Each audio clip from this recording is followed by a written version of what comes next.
제목은 율법의 하나님과 성막이라고 하는 제목이고요. 여러분의 교재 104페이지를 보시면은 이번 과에서 우리가 함께 나누게 될 신학적 주제를 이렇게 지은이는 기록하고 있습니다. 성막은 거룩하신 하나님이 죄 많은 백성 가운데 거하실 수 있도록 세워졌습니다 라고 이야기하면서 오늘 우리가 함께 살펴보게 될 중요한 단어, 주제가 바로 성막임을 말씀하고 있습니다. 우리가 함께 성막에 대해서 우리가 살펴볼 것인데, 여러분, 성막을 회막이라고도 이야기하고 증거막이라고도 이야기합니다. 성경에는 이 세 단어를 번갈아 가면서 사용하고 있는데 모두 다 동일한 곳을 이야기합니다. 하나님께서 임재하시는 거룩한 장소라고 하는 의미에서 성막이라고 할 수도 있고, 하나님께서 이스라엘 백성들을 만나는 장소라는 의미에서 회막이라고 말할 수도 있습니다. 또한 십계명 증거판에 두 돌판이 있는 곳이라고 해서 증거막이라고도 표현하고 있습니다. 세 단어가 번갈아 가면서 성경에서 사용되고 있는데 다른 곳이 아니라 한 장소를 의미하는 것임을 여러분 먼저 한번 기억해 두실 필요가 있습니다. 여러분, 이 가스펠 프로젝트의 지은이는 신구약 성경 전체에서 하나님의 임재와 하나님께서 자기 백성 가운데 거하심을 보여주는 성막과도 같은 역할을 하는 것에 대해서 소개하고 있는데, 여러분, 그것을 우리가 먼저 한번 살펴보고 본론의 내용으로 들어가려고 하는데, 그것이 바로 결론 부분에 나와 있습니다. 여러분의 교재 114페이지를 보시면은 결론을 이렇게 내고 있습니다. 한번 보시겠습니다. 이렇습니다. 성막을 하나님이 자기 백성 가운데 거하시는 처소로 생각할 수 있도록 돕는 성경의 장치들은 다음과 같습니다 라고 이야기하면서, 여러분, 성막과 같은 역할을 하는 것이 성경에 몇 군데 있었는데, 첫 번째는 에덴 동산이라는 것이죠. 하나님이 아담과 하와에게 자신을 나타내신 첫 번째 성막이 바로 에덴 동산이었다, 이렇게 지은이가 이야기하고 있습니다. 광야의 장막, 하나님이 이스라엘에게 자신을 현시하신 성막, 현시하셨다라는 것은 보여주었다, 나타내서 보여주었다라고 하는 것을 이야기하는데, 바로 광야의 장막이 바로 성막이고, 예수님도 성막이다 이렇게 표현합니다. 과거에도 현재에도 하나님이 인류에게 자신을 충분히 드러내신 탁월한 성막이 바로 예수님이다 이렇게 소개하고 있고요. 또한 믿는 자, 여러분과 저를 이야기합니다. 하나님의 임재를 동시에 선포하는 성막, 바로 믿는 자가 작은 성막이라는 것입니다. 바로 여러분과 저는 세상에 하나님의 살아계심과 함께 하심을 선포하는 작은 성막이라는 사실을 잊지 말라라는 것이죠. 그 다음에 새 예루살렘도 이렇게 이야기합니다. 하나님이 자기 백성과 영원히 함께 하실 성막, 그죠? 우리가 죽음 이후에 영원한 천국에 거하게 될 새 예루살렘 또한 하나님이 함께 하시는 성막이다라고 이야기하고 있습니다. 여러분, 하나님께서 자기 백성 가운데 계심을 보여주는 성막과 같은 역할을 하는 것을 이 지은이가 5가지 이야기했습니다. 그죠? 에덴 동산, 광야의 장막, 예수님, 그리고 믿는 우리, 새 예루살렘이 바로 성막이다라고 그는 이야기하고 있습니다. 여러분, 가스펠 프로젝트 제9과는 3가지 핵심 포인트를 중심으로 이야기를 전개해 가는데, 3가지 핵심 포인트는 이것입니다. 하나님이 자기 백성을 위해 성막을 준비하셨습니다. 두 번째는 하나님이 자기 백성을 통해 그 성막을 지으셨습니다. 세 번째는 하나님의 임재가 성막에 충만했습니다. 그때 어떤 일이 일어났는지에 대해서 오늘 이 본문의 이야기가 우리에게 전해주고 있습니다. 그러면 우리 첫 번째 포인트의 말씀부터 보시겠습니다. 첫 번째는 하나님이 자기 백성을 위해 성막을 준비하셨습니다 라고 하는 이 포인트의 내용을 가지고 한번 살펴보겠습니다. 우리가 함께 읽었던 말씀이죠. 우리 출애굽기 25장 1절에서 9절까지 말씀인데 1절에서 9절까지 말씀을 통해서 여러분과 꼭 한번 살펴보고 짚어보고 넘어가고 싶은 부분이 있는데 바로 이것입니다. 성막을 만들고 성막 안에 비치해둘 기구들을 제작할 때 이스라엘 백성들이 꼭 지켜야 할, 명심해야 했을 두 가지 원칙이 있었음을 우리는 이 25장 1절에서 9절까지의 말씀을 통해서 볼 수가 있는데, 여러분, 첫 번째 원칙은 이것입니다. 성막과 성막 안의 모든 기구들을 만드는 원재료들은 이스라엘 백성들이 하나님께 기쁜 마음으로 드린 예물이어야만 했다라고 기록하고 있습니다. 여러분의 성경책 1절 2절 25장 1절 2절의 말씀을 보시면 이런 기록이 있죠. 여호와께서 모세에게 말씀하여 이르시되 이스라엘 자손에게 명령하여 내게 예물을 가져오라 하고 기쁜 마음으로 내는 자가 내게 바치는 모든 것을 너희는 받을지니라 라고 말씀하고 있습니다. 여러분, 이스라엘 백성들이 성막과 성막 안에 둘 각종 도구들을 만들기 위해서 예물을 봉헌할 때 그 예물에는 반드시 담겨져 있어야만 했는 것이 있었는데, 바로 그것은 그 예물을 드리는 자의 마음이었습니다. 하나님께서는 모세에게 마음이 담긴 예물, 기쁜 마음으로 드린 예물을 사용해서 하나님의 성막과 하나님의 성물을 만들 것을 말씀하신 것입니다. 아무리 비싼 금과 은, 놋이라고 할지라도 그 금과 은과 놋에 그 예물을 드리는 자의 마음이 담겨져 있지 않다면 하나님은 그거를 받지 않으셨습니다. 상대적으로 비교적 저렴한 청색, 자색, 홍색실, 감람류라 할지라도 그 예물에 홍색실, 자색실, 청색실 그 예물에 그 예물을 드리는 자의 마음이 담겨져 있다면 그 예물은 하나님이 기쁘게 받으셨을 뿐만 아니라 하나님이 거하시는 처소를 만드는 도구로 사용되어졌다라는 것이죠. 여러분, 하나님의 관심은 그것이 얼마나 비싼 것인지 얼마나 좋은 것인지에 있었던 것이 아니라 그 예물을 드리는 자의 마음 중심이었음을 볼 수가 있는 것이죠. 고린도 후서 9장 7절 말씀에 보면 이런 말씀이 있습니다. 각각 그 마음에 정한 대로 할 것이요 인색함으로나 억지로 하지 말지니 하나님은 즐겨내는 자를 사랑하시느니라 라고 되어 있습니다. 여러분, 여기서 즐겨내는 자라는 것은 기쁜 마음으로 드리는 자, 그리고 자원하는 마음으로 드리는 자의 예물을 하나님께서 기쁘게 흠양하신다라는 것이죠. 인색함으로나 억지로 드리는 데에는 마음이 없음을 하나님은 정확하게 분별하실 수 있음을 말씀하고 있는 것입니다.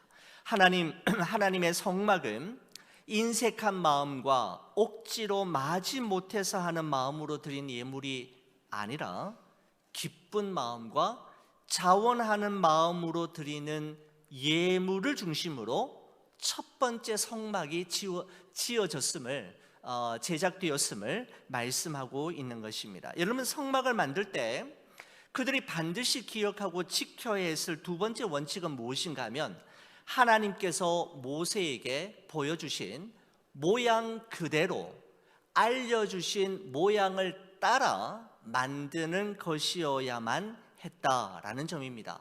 여러분의 성경책 8절에 9절의 말씀을 한번 보시기 바랍니다. 이렇게 기록합니다. 내가 그들 중에 거할 성소를 그들이 나를 위하여 짓되 무릇 내가 내게 보이는 모양대로 장막을 짓고 기구들도 그 모양을 따라 지을지니라 라고 말씀하고 있습니다.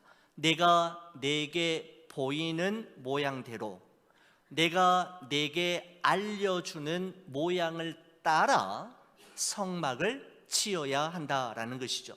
자기 방식대로, 자기가 원하는 대로, 자기가 보기에 좋은 대로 자기 솜씨를 자랑하기 위해서 더 예쁘게, 더 과장되게 짓는 것이 중요한 것이 아니라 오직 하나님께서 보여주신 그대로, 알려주신 그대로, 말씀하신 그대로 지을 때 그 성막은 하나님의 임재를 상징하는 성막의 기능을 다할 수 있다라는 것이었습니다. 잘하는 것, 열심히 하는 것, 많이 하는 것보다 더 중요한 것은 하나님께서 원하시는 대로 하는 것임을 말씀하고 있는 것입니다. 여러분, 하나님께서는 이스라엘 백성들이 성막과 성막 안에 성물들을 만들 때 사람의 기막힌 생각과 탁월한 아이디어, 사람의 의도와 뜻이 절대로 반영되지 않도록 하기 위해 하나님이 모세에게 보여주신 모양대로, 알려주신 모양을 따라 그 성막과 그 성막 안의 기구 성물들을 제작하도록 하셨다라는 것입니다. 여러분, 두 가지 원칙 여러분 기억하시겠습니까? 성막과 성물은 하나님께 기쁜 마음과 자원하는 마음으로 드린 예물로만 만들어져야만 했고, 두 번째는 하나님께서 모세에게 보여주시고 알려주신 그대로 사람의 아이디어와 생각이 추가되지 않고 하나님의 의도만이, 뜻만이 스며들어 있도록 그 물건들이 제작되어져야 했다라는 것을 우리가 좀 기억할 필요가 있으실 것 같습니다. 두 번째 포인트는 이렇습니다. 하나님이 자기 백성을 통해 성막을 지으셨습니다, 준비하셨습니다 라고 하는 것입니다. 여러분, 성막과 성막 안에 둘 성물을 만들기 위한 원재료가 준비되었을 때 하나님께서는 브살렐과 오홀리압이라고 하는 두 사람에게 성령으로 충만하게 하셨고 지혜와 명철한 마음을 주셔서 모세에게 지시한 대로, 모세에게 지시하신 그 설계도를 따라 성막과 성막 안에 둘 성물을 만들도록 하셨습니다. 여러분, 제가 여러분에게 보여드릴 이 그림은 하나님의 설계도와 지시에 따라 만들어진 성막의 전체 구조라고 할 수 있습니다. 여러분, 잘 보이십니까? 예, 잘 보이네요. 제가 이걸 보니까 성도님들을 혹시 안 보이시면 어떡하나 했는데, 예, 한번 성경의 내용들을 종합해서 또 여러 가지 자료들을 모아서 한번 정리해서 한번 보여드리겠습니다. 성막의 전체 구조라고 할 수가 있습니다. 여러분, 성막은 크게 두 개의 영역으로 나눠지는데 성막 내부와 성막 외부입니다. 성막 내부는 지성소와 성소로 구성되어 있고, 성막의 외부는 성막의 뜰로 이루어져 있습니다. 여러분, 성막의 전체 구조는, 전체 크기는 가로가 50규빗, 세로가 100규빗이라고 성경은 말씀하고 있는데, 여러분, 규빗이라고 하는 말은 유대인들의, 옛날 고대 유대인들의 길이의 단위로서 한 규빗은 보통 45cm에서 50cm를 이야기하는데, 우리가 지금부터 이제 사용하게 될 우리 그 단어들을, 우리 그 치수들을 통일하기 위해서 한 규빗을 50cm라고 생각을 하시고 말씀을 들으시면 되겠습니다. 50cm가 한 규빗이라고 할 때 성막의 전체 가로 세로는 가로가 25m, 세로가 50m 정도의 규모이었습니다. 여러분, 대충 감이 가십니까? 가로 25m, 세로 50m의 전체 크기이고, 여러분, 거기서 보시게 되면 이제 지성소가 나오게 되고 성소가 나오게 되고 성막의 뜰, 이 세 가지로 나누어지게 되는데, 여러분, 지성소를 보시겠습니다. 지성소는 하나님께서 이스라엘을 만나시기 위해 하나님이 임재하시는 장소가 바로 지성소이었습니다. 하나님은 어느 곳에서나 계시는 편재성이라 그러죠. 하나님은 없는 곳이 없는 어느 곳에서나 계시는 것을 하나님의 편재성이라고 이야기하는데, 구약시대에는 특별히 하나님이 특별한 한 장소를 지정하셔서 그곳에 임재하셨는데, 바로 그것이 무엇인가 하면 성막 안에서도 지성소이었습니다. 여러분, 이 지성소의 크기가 가로가 10규빗, 세로가 10규빗입니다. 그러니까 오늘날 미터로 이야기를 한다면 가로 5m에 세로 5m의 정사각형의 방이 바로 지성소이었습니다. 여러분, 지성소는 성막 전체 중에서도 가장 중요한 장소인데, 왜 그러냐 하면 그 지성소 안에 언약궤가 있기 때문입니다. 여러분, 이 언약궤를 법궤라고도 이야기하고 증거궤라고도 이야기합니다. 여러분, 바로 이 증거궤, 언약궤 안에 무엇이 들어있는가 하면 모세의 십계명 두 돌판이 이 언약궤 안에 들어가 있습니다. 이 언약궤를 만드는 재료는 조각목이라고 성경 기록하고 있습니다. 시띠나무라고 이야기하는데, 아주 단단하고 내구성이 좋아서 사막의 뜨거운 열기와 벌레의 공격에도 버텨낼 수 있을 뿐만 아니라 습기가 많은 곳에서도 나무가 썩지 않는 아주 단단한 재질의 내구성이 있는 바로 시띠나무, 조각목으로 만들어졌는데, 이 언약궤의 바깥은 저렇게 순금을 입혔고 제사장들이 어깨에 메고 움직일 수 있도록 이동할 수 있는 구조로 저렇게 만들어졌습니다. 여러분, 십계명을 언약궤에 담아서 성막에서 가장 중요한 지성소에 안치하는 것은, 그렇게 한 이유는 하나님의 말씀이 이스라엘의 삶을 이끌어가는 원리가 되고 원동력이 될 뿐만 아니라 하나님의 말씀을 순종하느냐 불순종하느냐에 따라 삶과 죽음, 축복과 저주가 나뉘어지게 되는 그 기준이 된다라는 것을 이야기하기 위해 십계명을 담은 언약궤를 성막에서 가장 중요한 바로 이 지성소 안에 이렇게 두었던 것입니다. 여러분, 특별히 이 언약궤의 뚜껑이 있지 않습니까? 저 뚜껑이 아주 중요합니다. 여러분, 저 뚜껑을 무엇이라고 이야기하느냐 하면 속죄소라고 이야기합니다. 여러분, 이 속죄소라고 이야기는 뭔가 하면은 죄를 속하여 주는 자리라고 하는 뜻입니다. 죄를 용서해 주는 자리가 속죄소인데, 여러분, 이 속죄소를 성경에서는 시은소 또는 시은좌라고 이야기하는데, 한자어입니다. 그죠? 은혜를 베푸는 자리, 은혜의 자리가 바로 저 속죄소, 언약궤의 뚜껑을 이야기합니다. 저렇게 천사가 큰 날개로 그 뚜껑을 이렇게 감싸고 있는, 그죠? 그런 모습으로 이루어져 있는 것을 볼 수가 있습니다. 여러분, 이 속죄소의 이 언약궤의 뚜껑을 속죄소라고 이야기했지 않습니까? 여러분, 근데 이 속죄소 위에 무엇이 뿌려지는가 하면 바로 피가 뿌려지게 되는 것입니다. 대속죄일이 되면 대제사장은 그냥 제사장은 안 됩니다. 대속죄일이 되면 1년에 딱 하루인 대속죄일이 되면 대제사장은 이스라엘 백성들의 죄를 사하기 위한 피를 담아서 그 성소를 지나 지성소 안으로 들어가게 되죠. 그리고 거기 위에서 언약궤의 뚜껑인 속죄소 위에 피를 뿌리게 됩니다. 피를 뿌리게 되면 하나님께서 그 속죄소에 뿌려진 피를 보시고 이스라엘 백성들의 죄와 허물과 부정을 용서해 주셨습니다.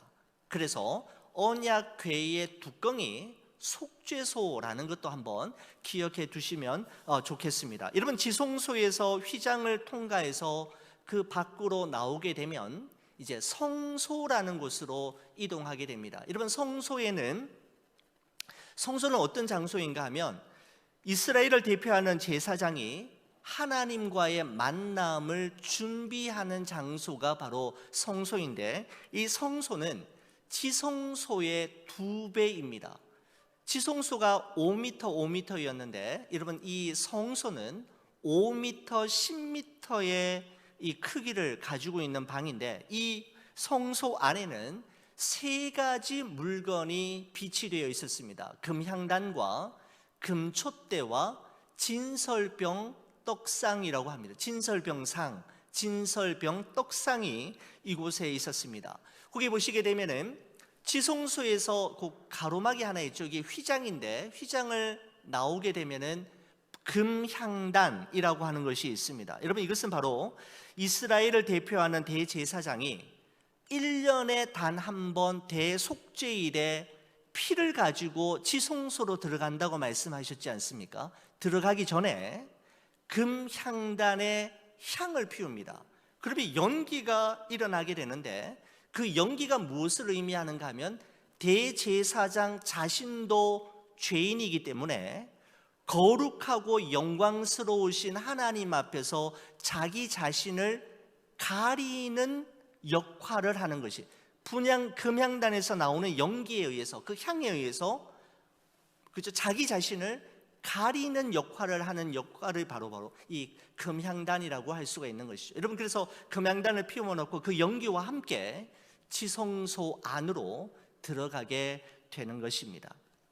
바로 오늘 이 신약 시대에는 이 금향단에서 피어오르는 향기와 연기를 성도들의 기도라고 이렇게 해석하고 적용하고 있는 것을 볼 수가 있습니다만은, 구약 시대의 이 금향단에서 나오는 연기는 대제사장인 자신도 죄인이기에 하나님 앞에 떳떳하게 나아갈 수 없고 연기로 자신을 가림으로 하나님 앞에 나아가는 그런 의미를 가지고 있었습니다. 여러분, 그리고 금촛대가 보입니다. 그죠? 금촛대는 순금으로 제작이 되었고 살굿꽃 모양의 7가지가 나와 있는데, 여러분, 7가지는 바로 하나님의 완전성을 의미합니다. 여러분, 이 등잔대 위에 불을 항상 켜두어서 밤새도록 불을 끄뜨리지 않는 것이 제사장이 해야 할 임무 중에 중요한 임무들 중에 하나이었습니다. 여러분, 이 등잔에 불을 꺼뜨리지 않기 위해서 제사장들은 교대 근무를 서야만 했고, 깨끗한 감람유를 수시로 저 등잔에 부음으로써 불을 꺼뜨리지 않는 것이 아주 중요한 역할이었습니다. 그래서 어두운 성막 안에, 저 당시에 있는 저 안에 이 창문이 전혀 없지요. 전부 다 덮개로 다 가려져 있어서 깜깜했기 때문에 금촛대에 불을 꺼뜨리지 않고 늘 피워둠으로 말미암아 그 성소 안이 환하게 밝혀지도록 그렇게 했던 것입니다. 여러분, 이것은 바로 우리의 마음이 세상의 염려와 걱정으로 인해서 어두워지지 않도록, 우리 안에 빛을 잃어버리지 않도록 빛을 관리하는 것과 연관이 있다라는 생각을 하게 됩니다. 여러분, 진설병상이 있죠? 진설병상, 성자니 떡상자를 이야기합니다.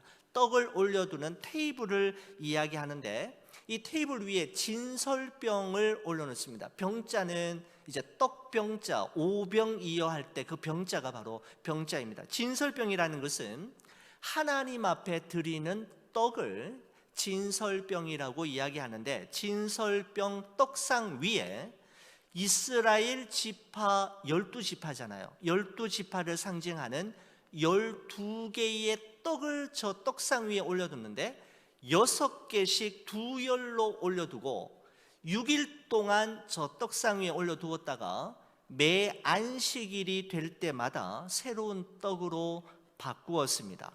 여러분, 진설병 그 떡상 위에 떡을 항상 올려놓는 것은 하나님께서 광야 한복판에서도 이스라엘 백성들을 먹이시고 굶기지 않으셨던 것처럼, 하나님께서 우리 백성에게 일용할 양식을 주시고 우리가 살아가는 동안에 필요한 모든 것을 공급해 주시는 분이 하나님이심을 제사장과 백성들이 기억하도록 하기 위해 진설병상을 저렇게 준비했고 그 위에 떡을 항상 올려두었습니다.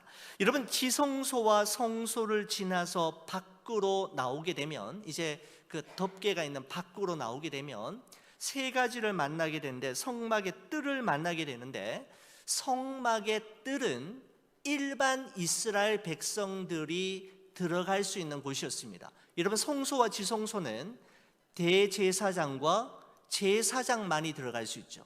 지성소는 1년에 딱 한 번 대제사장만 들어갈 수 있고, 성소에 있는 제사장과 대제사장이 갈 수 있는데, 일반 백성들은 일반 뜰, 성막 뜰 안에서만 머물 수 있었습니다. 성막의 뜰에는 물두멍과 번제단과 출입문으로 구성되어 있었습니다.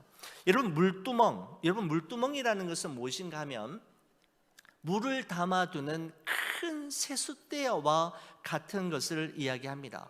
바로 제사장들이 제사를 드릴 때, 그리고 성막에서 여러 가지 일들을 행할 때 자신의 손에 묻은 흙과 먼지, 짐승의 피로 인해 가지고 더러워져 있다면 수시로 저 물두멍에서 손을 씻고 발을 씻고 자기 자신을 점검한 후에 성소로 들어가게 되는 것이죠. 여러분, 저 물두멍을 만드는 재료는 노시였습니다. 어떤 노시였냐 하면 그 당시 이스라엘 여인들이 사용했던 거울이 노시였는데, 옛날에는 이제 노시 이제 거울로 사용이 되었는데, 여인들의 거울로 사용되었던 노스를 가지고 바로 저 물두멍을 만들었던 것이죠. 한때는 여인들의 자신의 외모를 단장하고 꾸미는 데 사용되었지만, 하나님을 위해서 자신의 거울들을 다 모아서 제사장들이 제사 드릴 때 유용하게 사용될 수 있도록 드렸던 것이죠. 손을 씻고 발을 씻고 노스로 만들었으니까 제사장이 자기의 모습도 비춰보았을 것입니다. 그래서 하나님 앞에 흐트러진 모습이 없도록 점검하고 씻은 후에 성소로 들어가고 지성소까지 들어가게 된 것을 볼 수가 있습니다. 여러분, 그 다음에 이제 번제단 이야기인데, 여러분, 이스라엘 백성들이 성막 안으로 들어오게 되면 가장 먼저 접하게 되는 것이 바로 번제단입니다. 자신이 범한 죄의 정도와 종류에 따라 5가지 제사를 드리는 곳이 바로 이 번제단이었습니다. 다음 주 수요일과 그 다음 주 수요일 2주에 걸쳐서 5가지 제사를 여러분과 함께 나누게 될 터인데, 번제, 소제, 화목제, 속건제, 속죄제, 이 5가지 제사를 드리는 곳이 바로 제물을 태워서 하나님 앞에 드리던 그 장소가 바로 번제단이었습니다. 여러분, 이 번제단은 우리 언약궤를 만들 때 조각목으로 만들었다고 했잖아요. 이 번제단 역시 조각목으로 만들고 그 노스로 입힌 다음에 제물을 태우는 도구로 사용이 되었습니다. 여러분, 그리고 마지막으로 일반 백성들이 성막 바깥에서 성막 안으로 들어오는 문이 한 군데만 있었습니다.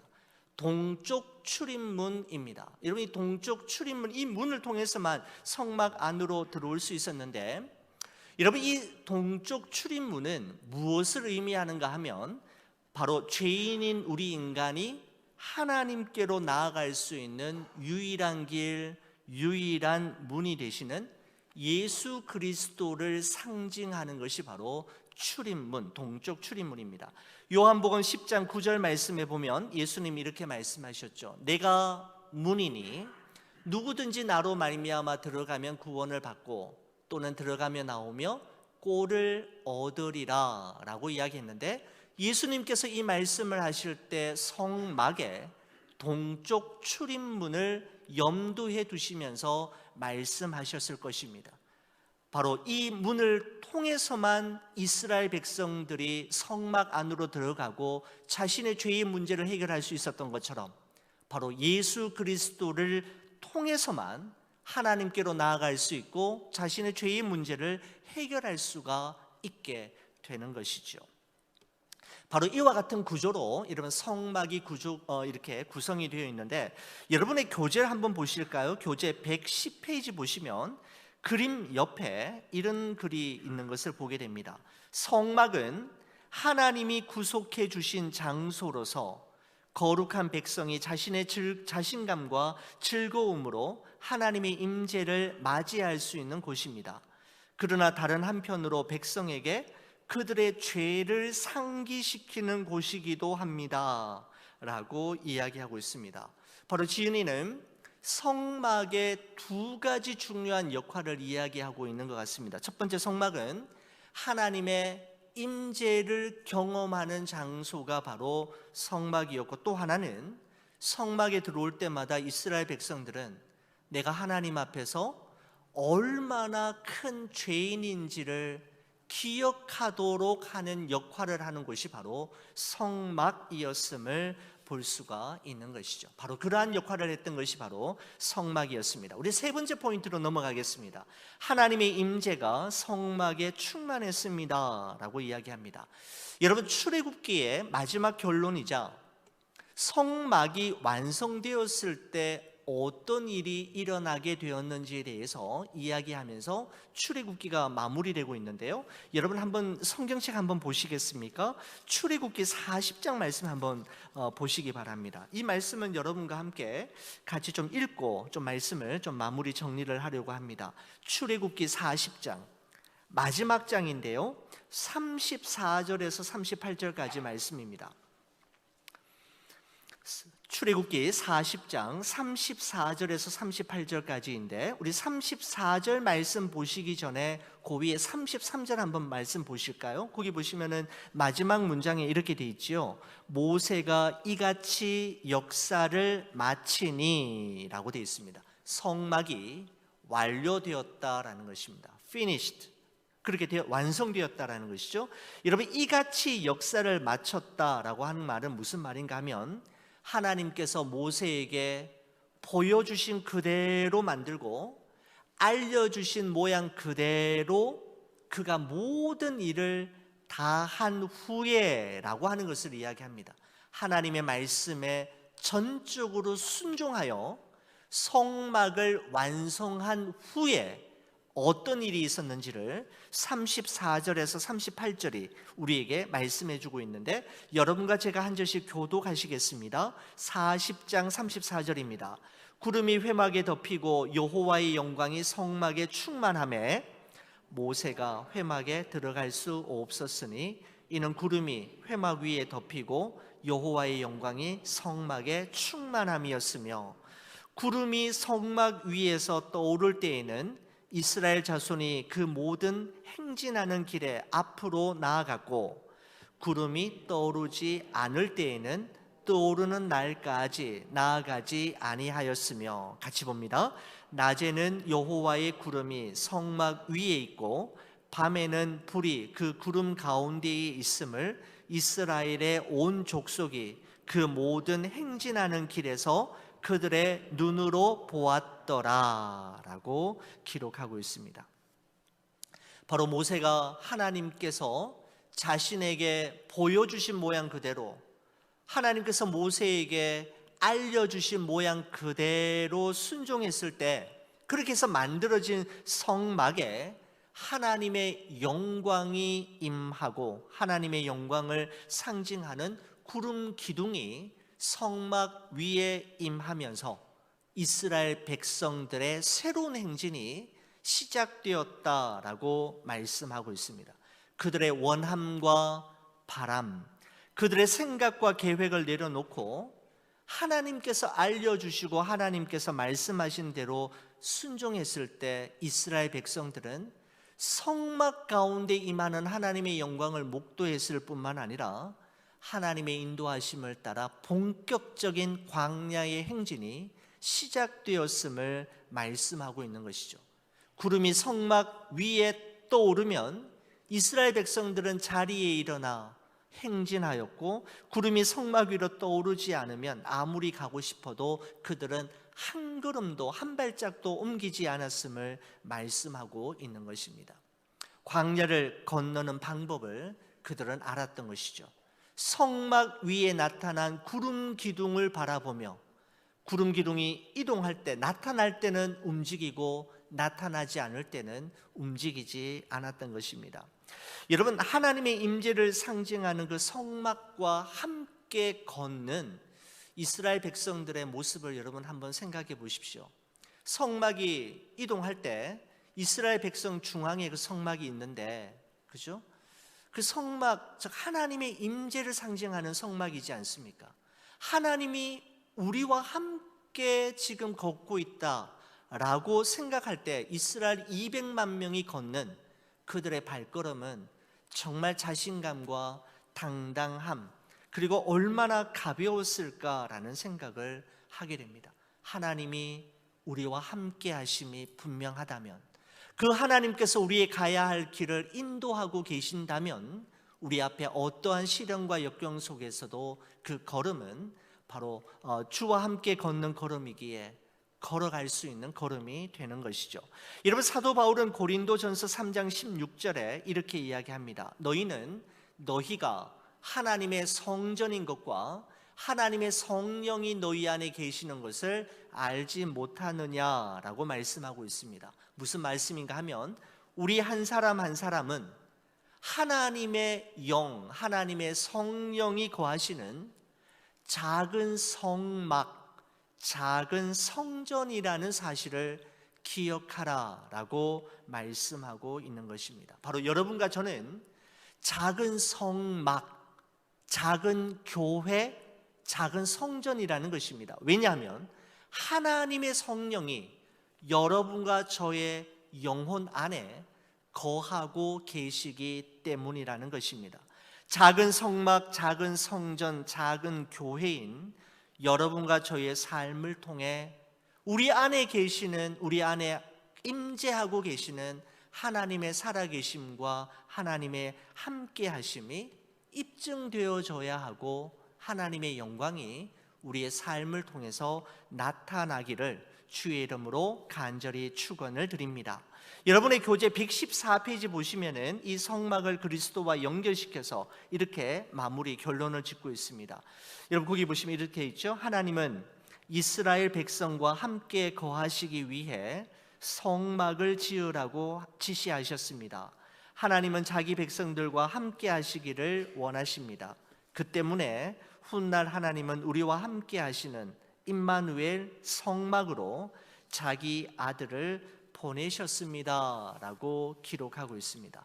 바로 임마누엘 예수 그리스도를 우리 마음에 모시고 살아갈 때 우리는 작은 성막으로, 작은 성전, 작은 교회로 이 세상을 살아갈 수 있게 되는 것이죠. 작은 성막인 여러분과 저의 삶을 통하여 하나님의 선하심과 인자하심, 하나님의 임재와 하나님의 존재를 많은 이들에게 보여주며 증거하는 그런 성막의 기능을 잘 감당하는 여러분과 제가 되기를 주의 이름으로 간절히 축원을 드립니다.